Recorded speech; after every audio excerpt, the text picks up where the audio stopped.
So are you into cryptocurrencies? Yeah. Bitcoin or Ethereum? Bitcoin. Oh, me too. Bitcoin Core or Bitcoin Cash? Bitcoin Core. Oh, me too. Bitcoin Core pre-SegWit or post-SegWit? Bitcoin Core post-SegWit. Oh, me too. Bitcoin Core post-SegWit with Taproot?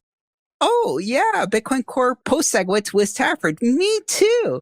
Knots implementation or Bitcoin D? Knots implementation. Die, heretic. A Bitcoin through the lens of exit versus voice.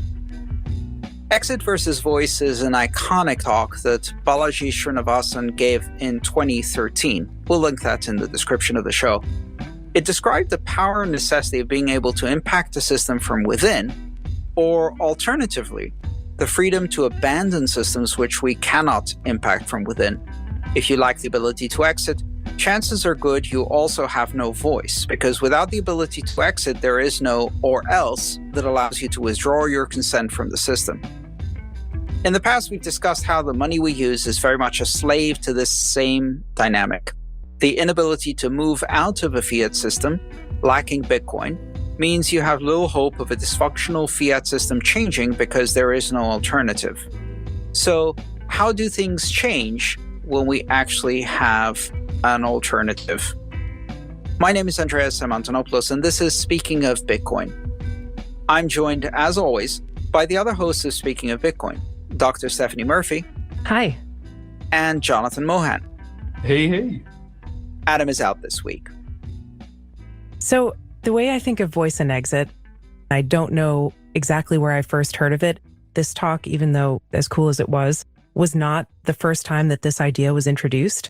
I've actually heard it not as exit versus voice, but as voice and exit.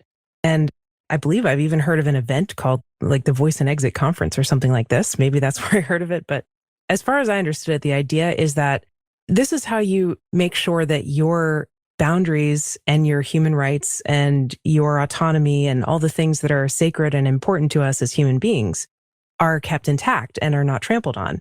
Because if you can't leave a situation, all of a sudden you're a captive audience. And we know what happens when someone has a captive audience. We see this with boring teachers, right, at school, who kids are forced to listen to them. They can't leave the classroom or they get in trouble. And the teacher can be as boring as they want and never take any feedback because they don't have to improve. Their customer is not that kid. They're not accountable to anyone, basically.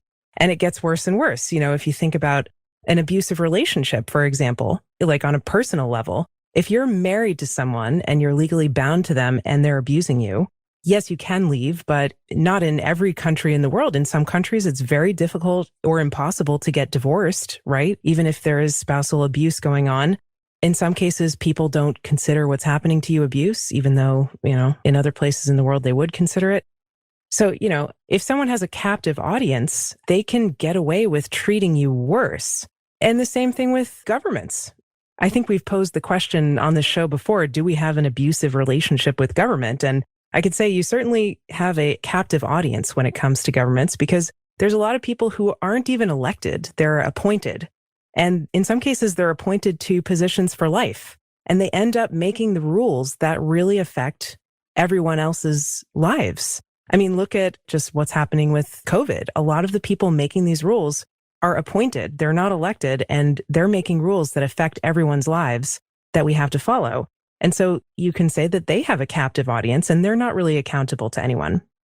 And so if you're not able to leave a situation, you could say, okay, well, you should at least have some say in how you're treated and what the rules are and what rights you have, I guess. If you can't leave a system, then you should at least be able to kind of change it to make it better for you.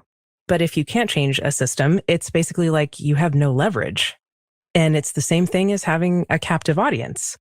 So I just think of these as basic human rights kind of stuff and basic things that keep people's boundaries and their autonomy and their personhood intact.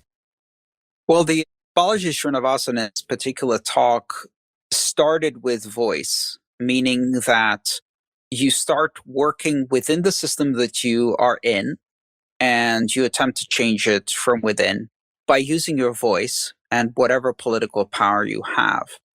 An exit becomes necessary only when you no longer have the power of voice. But at the same time, if exit is never possible, then that also means that your voice isn't powerful. So the simple ability to exit makes your voice within the system stronger, because if you have an alternative, you can speak more forcefully when you're trying to work within the system. The trite kind of slogan that you often hear, which is similar, which is there are three elements of political power: the soapbox, the ballot box, the ammo box, right? I thought it was 4 because the jury box is in there too or something. Okay, well, we can add more boxes, but Right. I'd rather have the jury box than the ammo box. But yeah, it's the same general idea, right? Which is that if you are constrained from exercising your power in participatory, cooperative ways within the institutions of power that already exist, then you go outside those, either by leaving or by breaking down those institutions of power. And so that's why I think, in fact, one of the classic characteristics or even caricatures of an authoritarian system is a country or environment in which the citizens or residents are not allowed to leave, where the wall is built not to keep the outsiders outside, but to keep everyone trapped inside. That was the essence of the Iron Curtain in Eastern Europe. Oh, Andreas, I thought we weren't going to bring up Australia today. Yeah, I was just thinking of that. Well, Australia is a great example because they have no Bill of Rights. They have no Second Amendment. They have none of that stuff. And look what's happening right now. People are imprisoned inside their homes. And the same example with, the caricature of authoritarianism, North Korea. Again, if you want to describe the most extreme authoritarian environment, you talk about an environment in which not only can you not leave, but anything you do has consequences not only to you, but to your family and onto the third generation. The inability to leave, the inability to exit is a critical issue. I remember the first time I traveled to a country where passport control exists at the exits of the airport. So normally when you enter a country, obviously you arrive on the plane and you deplane, and then you go through passport control and immigration. You have to go through passport control to enter the country. But one of the characteristics of most free countries is that if you get on a plane to leave, there really isn't passport control. They can't stop you from leaving. And that's certainly been true of many of the countries I've lived in, which I would consider to be free, or at least free to leave. And then I went to quite a few countries in which, upon leaving, you have to go through border controls, and they can prevent their own citizens from leaving. To me, that's the ultimate lack of freedom. And that's why it's such a characteristic and almost caricaturish characteristic of authoritarianism.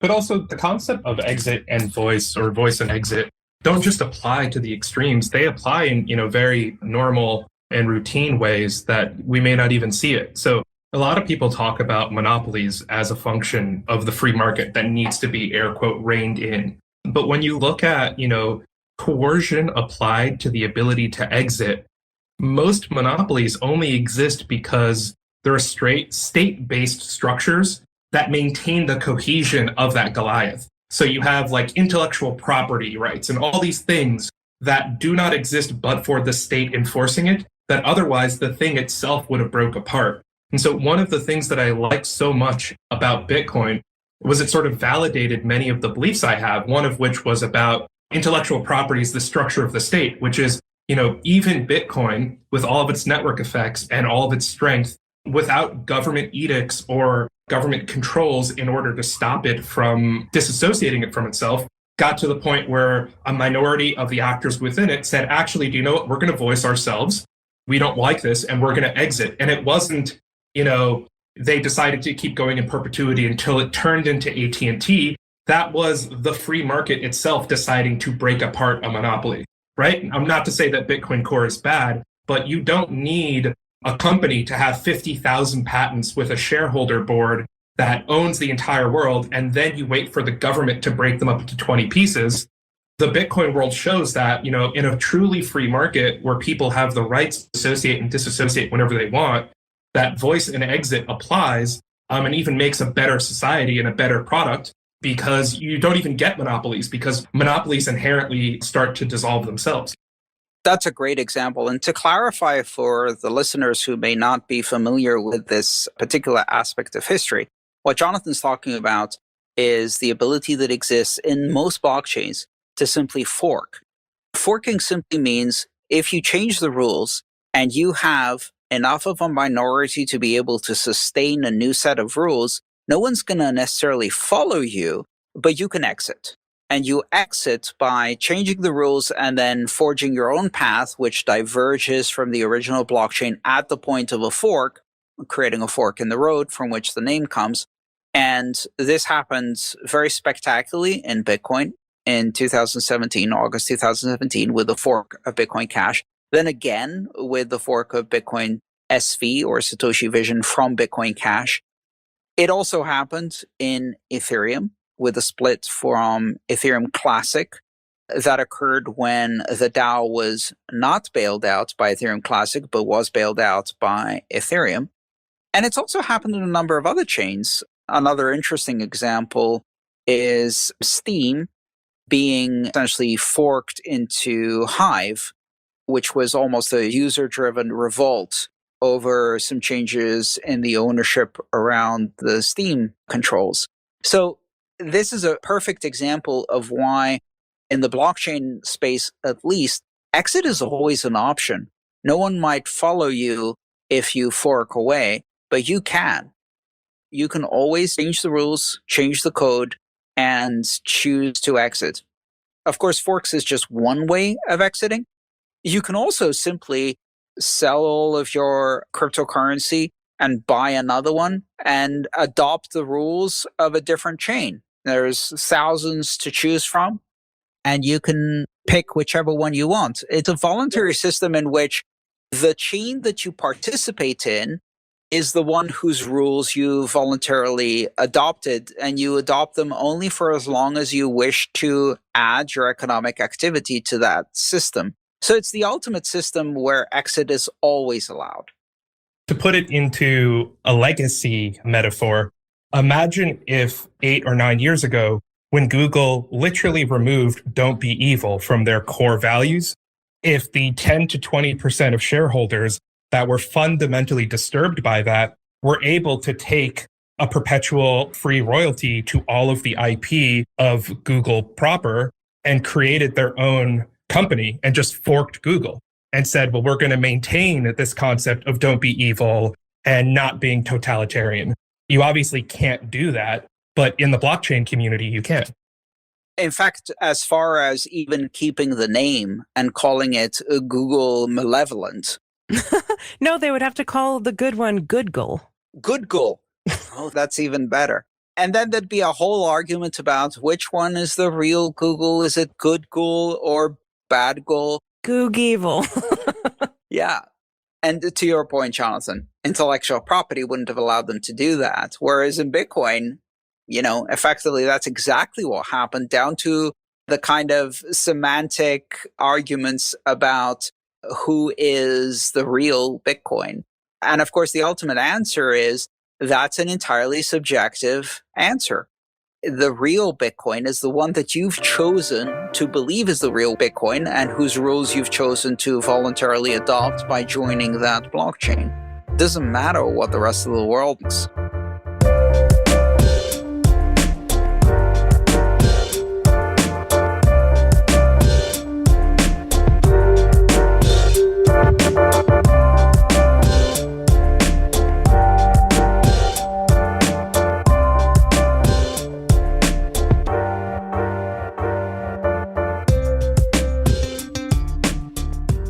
What about voice within cryptocurrencies? Because, theoretically, it's possible for anyone to contribute code to the Bitcoin protocol. I think in practice, it's usually more people who have found a way to support that. But, there's a lot of people who have contributed small amounts to the Bitcoin software. And with other cryptocurrencies, it's usually the same thing. It's all open source. So you can see what's going on and you can come up with ideas and you can contribute towards making them happen. You're certainly free to fund developers if you like them, but you can't do it yourself. Yeah, and I think that's another example of how the possibility of exit supports voice. Here's a great example of voice that doesn't require exit. One of the Bitcoin core developers who has long been a bit of a curmudgeon and outsider in their opinions, in terms of popularity contests at least, is Luke Dasher or Luke Dash Jr., depending on how you want to pronounce that. And Luke has taken a very contrarian view to a lot of the conventional wisdom positions of other Bitcoin core developers and often gone against overwhelming majorities of core developers who disagree with him. And Luke has been publishing, I think since 2014, an alternative implementation of Bitcoin Core called Knots, which you can download and compile and run, that is consensus compliant with Bitcoin Core, but which implements specific policies. And essentially, it embodies Luke's values and positions in a piece of software. And Luke didn't exit by forking. He simply has chosen to provide an alternative perspective. And that alternative perspective happens to be code you can run to join that perspective. And there are a few people who run Knots instead, and it has parallel releases. That's an interesting kind of experiment there. In Ethereum, similarly, you have a bunch of different client implementations that represent often very different perspectives and approaches to how the code should be managed and written in the form of the Go Ethereum client Geth and the Parity Ethereum client written in Rust. Different philosophies, again, consensus compliant, but offering a significantly different user experience for those who decide to use those different clients. So there is actually, even within blockchains, even within the fairly strict constraints of consensus, there is enough room to have a couple of differing opinions which don't diverge from consensus, but give people an ability to express voice. I'm really fascinated by the concept of consensus. And like the more we start to learn about Bitcoin and the more the adoption grows, the more it feels like we're like reinventing old forms of like theological discussions. And so when you're talking about, Luke Jr.'s implementation and how it's consensus compliant, but has a different take on everything else, it's sort of like how when you go to church and you start doing Our Father, and then all the Catholics sit down, but all the Protestants keep talking because they have like an extra sentence or two. It's like they all have the same hard rules, but there's like all these edge differences that ultimately mean it's different in flavor and feel, but it's still fundamentally the same thing. Reminds me of that old joke where two people meet at a bridge and one of them goes, "Hey, are you from around here?" "Yeah." "Do you believe in God?" "Yeah, I do." Me too." "Oh, that's awesome. Are you Catholic or Protestant?" Protestant." "Oh, awesome. Me too." "Evangelical or Reformist Protestant?" "Evangelical Protestant." "Oh, great. Me too." Great Lakes region Protestant or Southern Baptist Protestant?" "Oh, Great Lakes region Protestant." "Oh, awesome. Me too." Great Lakes region Southern District Protestant or Great Lakes region Northern District Protestant?" "Great Lakes region Southern District Protestant." "Oh, great. Me too." "Great Lakes region Southern District Reform of 1772 or Great Lakes region Southern District Reform of 1867?" "Oh, Great Lakes region Southern District Reform of 1867. "Die, heretic!" And then I push them off the bridge. Sorry for stealing that comedy sketch from someone else. We could do a similar sketch for a blockchain, right? "So are you into cryptocurrencies?" "Yeah." "Bitcoin or Ethereum?" "Bitcoin." "Oh, me too." "Bitcoin Core or Bitcoin Cash?" "Bitcoin Core." "Oh, me too." "Bitcoin Core pre-SegWit or post-SegWit?" Bitcoin Core post SegWit. Oh, me too. Bitcoin Core post SegWit with Taproot. Oh, yeah. Bitcoin Core post SegWit with Taproot. Me too. Knots implementation or Bitcoin D? Knots implementation. Die, heretic. Yeah, that's so true. Sometimes people are the most harsh on the people they agree with 95% instead of the people they agree with like 25%. Yeah, meanwhile, there's a guy whistling past this whole conversation going, IOTA solves all of these problems. That needs to be a cartoon. It's the uncanny valley of tolerance, right? So it's the closer somebody looks identical to you is the closer they trigger an immune response into killing something that looks like a mutant, right? It's like, what is it? Your killer T cells kill cells that might become cancerous. And so your immune system kills things that are not the body, and killer T cells kill cells that look like they've mutated.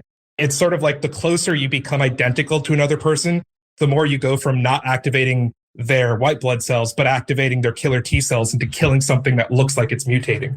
Which kind of makes tricky this whole balance between voice and exit. So while blockchains give you tremendous opportunities for religious schism, factionalization, reform, protest movements, and Protestant movements, nailing a new declaration onto the walls of Bitcoin Core or whatever. While they give you a lot of options for exit, in fact, because of consensus, the options for voice are rather limited. Is that a good thing or a bad thing? I would say it depends on whether you want to change the system from the inside. If you're like, oh, it's pretty good, but it just needs a few tweaks. Or if you're like, no, burn it all to the ground. Let's start over. The system is rotten to the core. I want nothing to do with it. And maybe there needs to be an equation to this, like a Bayesian calculation for how one would value this. But I also think that the value of voice is proportionate to the cost of exit. And so, whereas in Bitcoin, some people may perceive that they don't have an impactful voice, the cost of exiting is so near to zero that that should be factored into the function of voice that they have within it. Versus, for instance, like people saying, well, if you don't like the fact that it's now illegal for you to leave your home after 5 p.m., you could just leave the country. But you also can't do that right now because we're not issuing passports for people to leave the country, and no other country is letting people from our country leave. It's like the voice is important when exit is costly. And it's not that voice is unimportant when exit is cheap. It's just that I think you need to evaluate it in whole, like an aggregate number. Well, if I combine these two positions, and I think what you said, Stephanie, and the follow-up from Jonathan really have a beautiful synergy to them, both points with great merit. In an environment where the people who are involved in blockchains, by very definition, are the kinds of people who are not interested in changing the system from within. Otherwise, they'd be trying to change the banking system, the fiat system, the political system of nation states based on fiat currencies. Once they exited from that, possibly at great personal cost at first, certainly in terms of their reputation as a kook in their family and broader community, then exiting once again because they disagree with the blockchain conventional wisdom or consensus to form a fork, and then exiting once again to form another fork. Once you start forking, it's very difficult to stop, and those who are most prone to forking will fork again. Once a forker, always a forker, like my mom said. So that's really interesting because exit seems to be the MO or the obvious choice for those who are in the Bitcoin and even the broader blockchain space. In fact, many of the people who are interested in things other than Bitcoin in the blockchain space exited from Bitcoin in order to get there. So they're already one exit in. Why not three? And to Jonathan's point, if the cost of exit is zero, which in blockchains, it almost always is zero, you might even pay a small social cost. You might become a pariah. But forgive me if I'm wrong, but many of these pariahs are like millionaire pariahs, tropical island pariahs. So, well, you still have costs for building up a following, right? If you want to start something new, but that's different than exiting. yeah. If you're exiting, the only cost is if you're going to sell all of your crypto, and then it's like, you have costs associated with that, I guess. But if you want to build something else up, then that's not really part of the exit cost. That's more of an entry cost into another thing. Can we all take a moment and just pour out a metaphorical amount of beer out on the road for Mike Hearn, who decided to sell all of his Bitcoin in 2016, said, "I am leaving." And then people accused him of front running the market because after he announced that he was done with Bitcoin, it went down like 10%. That was an exit cost, but it was an exit cost in the future, not then. Well, you could say it was an opportunity cost, but I mean, what did he get in at, right? He probably still made money off of it and he accomplished stuff and he can be proud of that. Well, it's also important to talk about like Mike Hearn as an example, right? He's someone who had an inordinate voice, so much so that he had a completing implementation that was going to be consensus non-compliant and tried to change the way consensus was formed with a benevolent dictator for life. And he decided that if he were to have no voice in this community, that he was then going to exit. It wasn't just, I have very little voice, but I can exit whenever I want. It was, if I have no voice, then I will exit. And he did it, and nothing stopped him from doing it. And once he decided that he would no longer try is when he left. Nothing kept him here. There wasn't an NDA or a non-compete or a vesting period or a cliffing period. Right. I was thinking about that, Jonathan, and that it brought up an interesting question for me, which was like, what is it when somebody, like a community, kicks you out? I'm not saying that happened to Mike, but like if there's a community and then there's one kind of person in there that nobody likes and is throwing a monkey wrench in the works and is just saying, oh, well, I'm just trying to have my voice, right? And then the community kicks them out. What is that? That's the interesting thing. I don't think you can kick anyone out in this community. That's an interesting perspective there because it's the opposite of exit. It's the ability to remain inside even when no one likes you. You could say that for other people who have been kind of career curmudgeons in Bitcoin. Again, the example, Luke Dash Jr., who are quite happy with that role, doesn't bother them, and they're not being kicked out. They're quite comfortable to continue to operate within how much voice they have in the community and do their own thing. No one can really kick you out of Bitcoin. Lord only knows people have tried to kick me out of Bitcoin for being heretical in some way that offended them, and they can't. Well, so you have control over your exit. You have control over whether you stay or whether you go. So I guess that's under the heading of exit, but it's like a little bit different variation on it. Both entry and exit are voluntary, but in this environment where exit is zero cost and where the vast majority of people who are in our space have already exited the traditional finance and fiat system by entering our space, it's a very interesting environment. It's very different from many of the other environments. And I think ultimately that's one of the aspects in which we are diverging from the broader geopolitical world. What I'm seeing with more and more dread is the fact that more and more nation states are limiting the opportunities for exit. And I'm not talking about pandemic-related measures. I'm talking about much more significant long-term measures that seem to be happening across the world, where more and more people are losing their freedom to travel, their freedom to leave, their freedom to use a passport to exit. And in that kind of world where the opportunities for exit are gradually and then perhaps more rapidly being diminished, blockchain world, the Bitcoin world specific, stands in stark contrast as an environment in which you can always exit. And even if you don't, you have voice that can't easily be taken away from you. I think that's a beautiful example, and that divergence is going to create quite a bit of conflict and cognitive dissonance. Talking about that divergence even further, I would say that almost every major shift in civilization occurs when we have a fundamental difference in how we implement voice and exit. And so if you look at what made America distinct from a requirement standpoint, it was a democracy with a president that got elected, and it was that you could declare bankruptcy, right? This concept of the son not having the debt of the father and a person being able to just hit reset and not be a slave to their debt, to their one mistake for forever, that those two things combined created that thing that we would call or brand the American dream.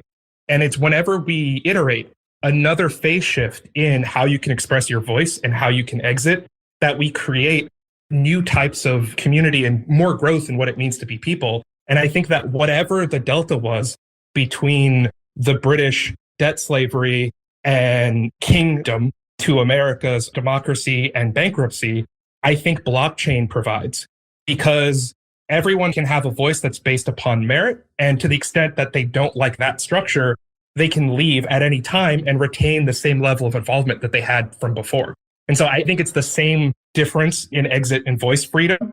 And I think that it's going to create a new type of not American dream, but like blockchain dream. And people will be seeking that out instead of seeking the old kind of freedom out. So that brings up an interesting point. That historical example of the American dream and giving you the possibility of exiting through bankruptcy, was that the more powerful force? Or was it just simply the destination of America allowing a whole bunch of European immigrants, for the most part, to exit old Europe, and the pressure that puts on Europe when people could do that? It's difficult to tell.